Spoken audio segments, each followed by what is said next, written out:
Kia ora koutou. Today we're going to have a look at Pharisees and Sadducees. Now, these are two types of people that are mentioned a lot in the New Testament of the Bible, and I thought it would be nice just to sort of try and distinguish between what each group of people actually stood for.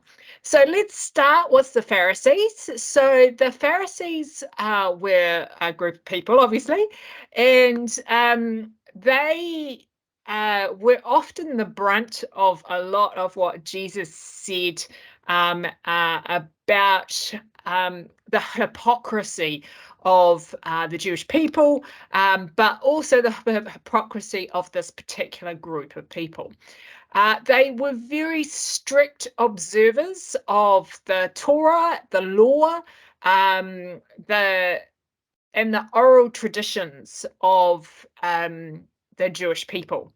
And they were highly respected among the Jewish people as well. Unfortunately, because they were very strict about the law, there was a little problem because often they put a real burden on the people of Israel, which they weren't themselves able to live up to or didn't live up to. But however, they did very much represent the middle class of the Jewish people. And when I think of Pharisees, I think to myself, how do I apply what we learn about the Pharisees in the Bible to today? And I find myself, I have to be very, very careful that I'm not becoming a Pharisee of today. And what do I mean by that? That I'm not trying to be legalistic about my Christian beliefs today and trying to impose things on people that I'm not even myself living up to.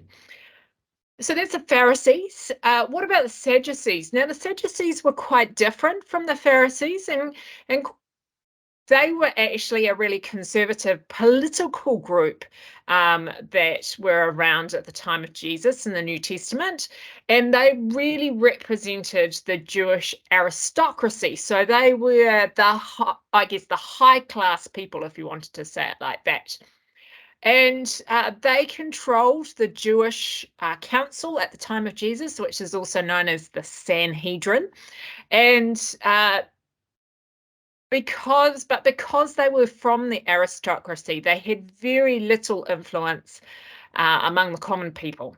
So the Pharisees had the influence among the common people, the Sadducees had the influence among the aristocracy. And because of that distinction, the Jewish aristocracy actually found that there was a real advantage of being under Roman rule, and they enjoyed the sophisticated manners and fashions of the Greco-Roman culture. So they really tried to accommodate Roman law where possible. This was unfortunate because they sort of imposed some of that in the worship of the Jewish people. So, for example, they actually appointed the high priests and the lesser priests in the temple. And this wasn't to do with the law. They didn't actually like the Jewish law or the oral law, and so they didn't appoint the high priest as part of the law or the lineage of Aaron, which the high priest was supposed to be from. And often the lower priests weren't even from the tribe of Levi, which they was again supposed to be from. So they just really appointed people that they thought would be good in those positions rather than lining up with the law that God had actually given the Jewish people. Interestingly enough, the Sadducees actually ceased to exist not long after the death of Jesus. So when Jerusalem and the temple were sacked in about 70 AD, so 70 AD, the Sadducees actually ceased to exist. because obviously, if you don't have a city where most of the Jewish aristocracy were actually based of Jerusalem, you didn't actually have the aristocracy.